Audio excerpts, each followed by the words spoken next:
Once upon a time in the bustling town of Blunderburg, there lived a little girl named Matilda.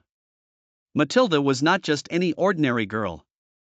She had a wild imagination that could turn the most mundane days into the most spectacular adventures. Her eyes sparkled like little stars whenever she thought of a new idea. One sunny afternoon, Matilda bounced out of bed, her pigtails bobbing with excitement. She had dreamt of a place where marshmallows grew on trees, and sitting up, she knew just what she had to do.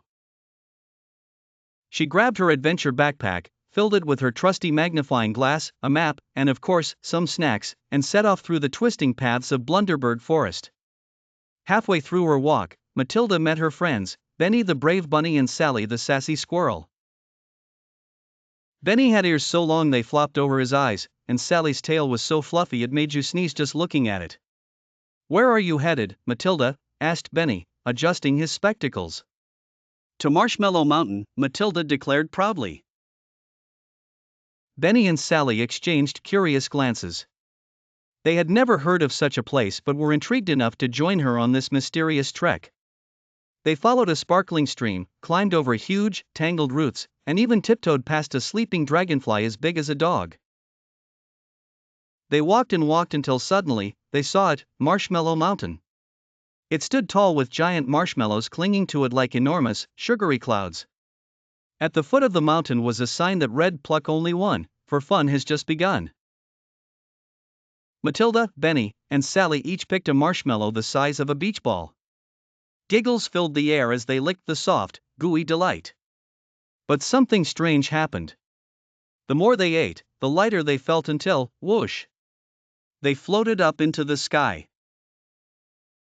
Their bodies feather-light and giggling uncontrollably from the tickling breeze. Matilda looked down and saw Blunderburg beneath her, looking like a tiny toy town. "Look, I'm flying," she shouted. They floated past cotton candy clouds, danced around rainbow rings, and twirled with fluttering butterflies.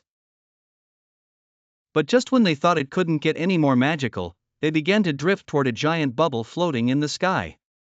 "Let's see where it takes us," Matilda said, her eyes sparkling brighter than ever. They landed gently on the bubble, which was as soft as a pillow and smelled like strawberries. Inside the bubble, they found a tiny world bustling with marshmallow people. The Marshmallow King, wearing a crown made of gummy bears, greeted them warmly. "Welcome, adventurers. You've discovered our secret world." Matilda, Benny, and Sally were given a tour of the Marshmallow Kingdom.